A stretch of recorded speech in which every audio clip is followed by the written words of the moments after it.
Alright, this is Writing to Learn Journal 10 by me, Omar Guerrero.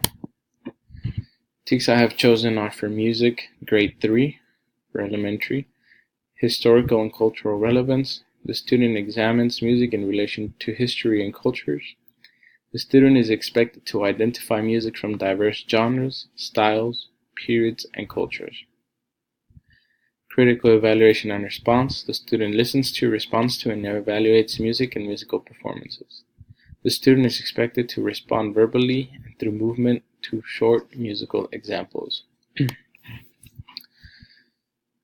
So chapter 10 talks about the purpose of discussion, and it gives us the three main reasons. And the first one is it helps the teacher know the students are understanding the content. Number 2 is it helps students understand the content even better. And number 3, it creates a bridge between students and teachers. So for my lesson, I'll first present the lesson, and then I'll pose the questions for discussion.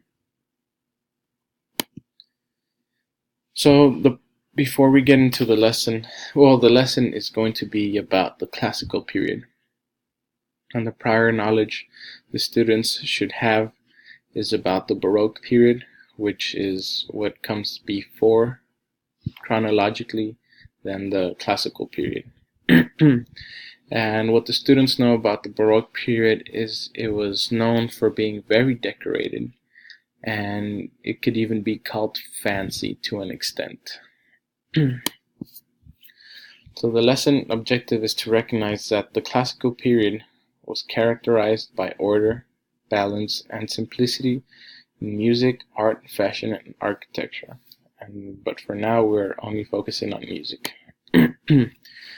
So the lesson would start with a discussion about two students that come up and pretend that they do not know each other. So they will present themselves to each other, like, my name is Omar, how are you? And then the other will, answer with, I'm doing well, my name is this. And the teacher should emphasize how usually a question is answered at about the same length as the question. But this comes after you would ask the students what they observed about the two students talking. And that's when you come into emphasizing how usually a question is answered at about the same length as a question. And the next activity would be to have students sing Happy Birthday, but after you sing it the first time, okay, so you have your Happy Birthday to you, Happy Birthday to you, and the phrases are about the exact same length. And another thing that could be used to emphasize it is by having the students do a rainbow while they sing the song after each phrase. During the phrase, like, Happy Birthday to you, and then the rainbow comes back, Happy Birthday to you, Happy Birthday dear blah blah, Happy Birthday to you. And so that's when you'll explain the balance of the song, and this is how the classical period was a period of music that emphasized balance, order, and simplicity. And I have examples of this. Here is the Happy Birthday song, and you can see how it is divided into equal parts. You have your same note here and here, and then it goes into 3/4 notes, then into your half note, and that's where you cut it off and it repeats again. And it is the same with this Mozart piano sonata. You have 2 measures, and then you get your answer to say, and then you have another 2 measures, and then so the pattern continues going on and on. And so the next activity would be the classical period episode, and this is the meat of the lesson.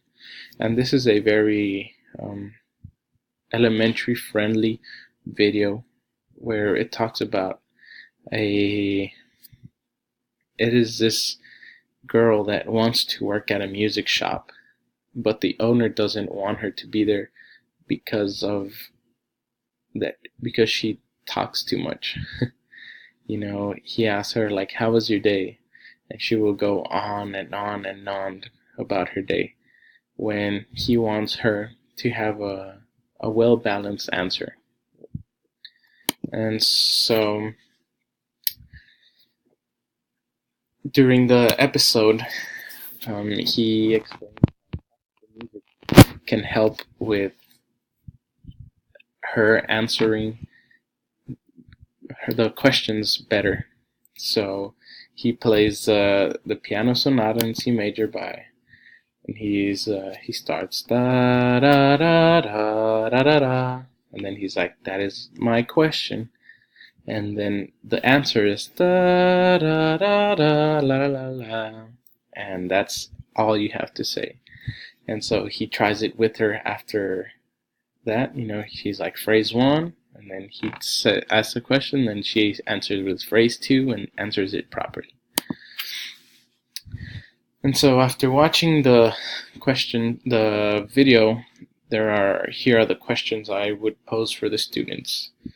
It would start with explain how classical music helped Gwen talk less. Gwen is the girl in the video that talks too much. And so this is all, a discussion with the students. It's not something that you would write down. So the first one is just to explain how music helped her, and it is very literal. You can say, well, she learned that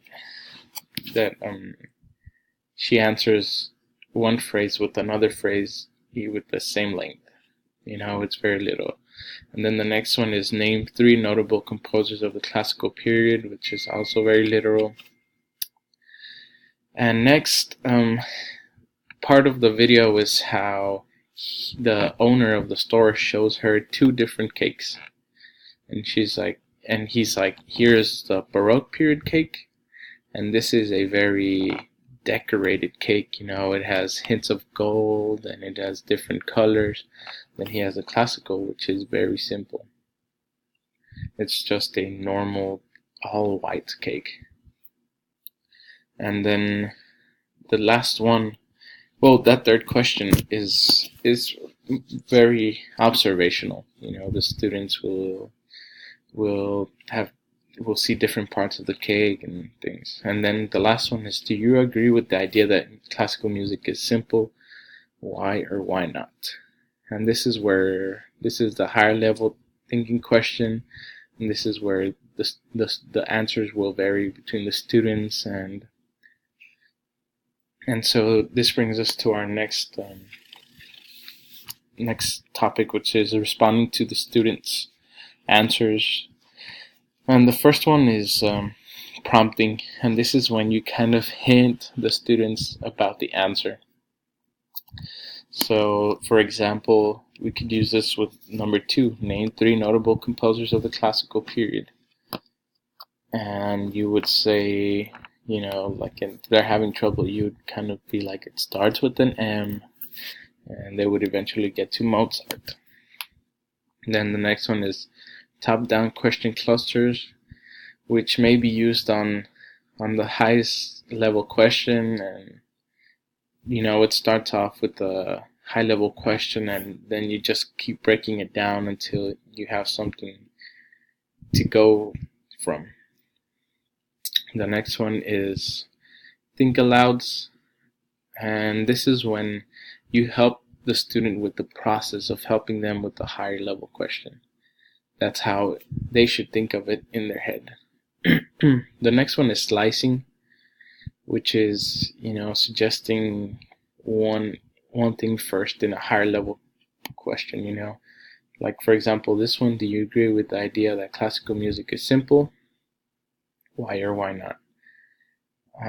Instead of answering the whole question, first you can ask them like, okay, do you agree that classical music is simple? And then go from there. The next one is constructive criticism, which I think is a big part in discussions, because I feel that this is where students can really have that self-esteem builder.